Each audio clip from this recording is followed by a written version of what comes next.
Today I wanted to walk through some of the workflow and uses for the formula editor and builder in edit design data in Microvellum.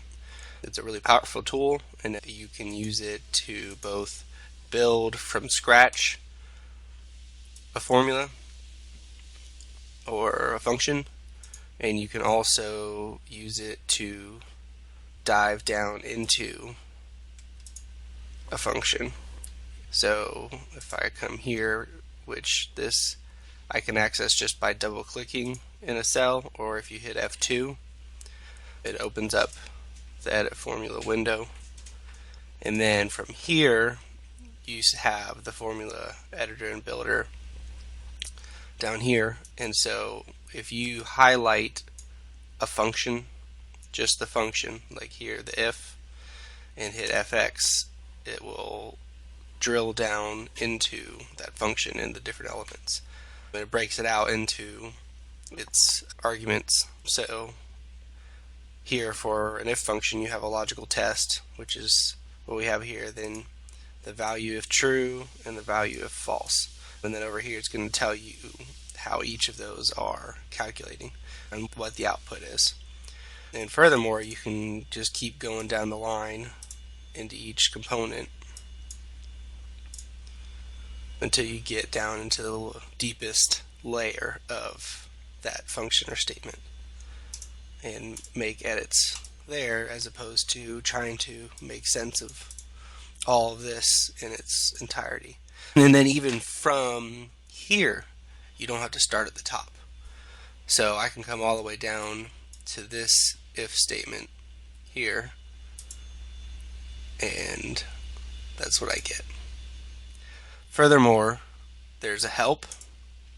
So for any function, it gives you a little description of how that function is supposed to work, what it should do.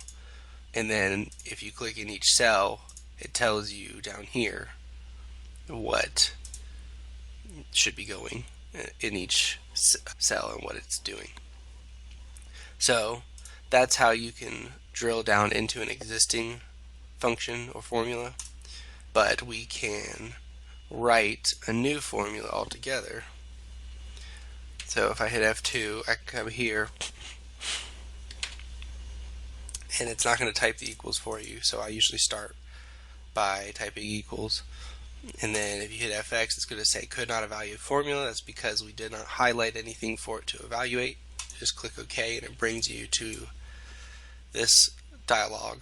And then up here at the top is a function list, and so it will give you every built-in recognized function essentially that you can use. Now there are other functions that work in Excel that will work in here that aren't on this list, and they will work, but they will not be evaluated through this, so it's a little bit trickier. You have to know that syntax separately from here. But for any of these functions here, this will walk you through how to build it. It gives you what parameters you need and what should go in each one, and then there's help. And then beyond that, you can also insert names. So if you know there's a global or a local variable that you want to use, but you can't remember the exact format or name of it, you can come here and you can look through your list of globals. And then also if you click in the window, you can just start typing and it will filter you down to the first value that matches what you're talking about, what you're typing in. And then there's local variables, and there's actually AutoCAD blocks, which I imagine it should be pulling in everything from the database and your graphics folder. So this is very rarely used, but could be used. So this is helpful because I can just double click and it's going to insert that name, and I can use that in a function. If you're building a function, you can do the same thing, and it's going to insert that variable there, and it's going to tell me what that value is. Using this, it makes it really helpful for building stuff. So like here, I've got a P-line token, and I have my vector list built through a local range. So it's telling me point 1 to point 10 is a range of values, and down here, and then I'm delimiting that range by a pipe symbol to give me my vector list in the format that I need. And then down here it's going to be telling me what that range evaluates to, which there's too much text, and essentially that's what it's spitting out down here. So right there it's telling me what point 1 evaluates to. But I need a whole range.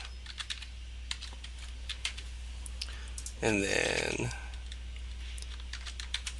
for characters and text that aren't variables, you've got to enclose it in quotes, and then it's bringing that out here and telling me what that is giving me.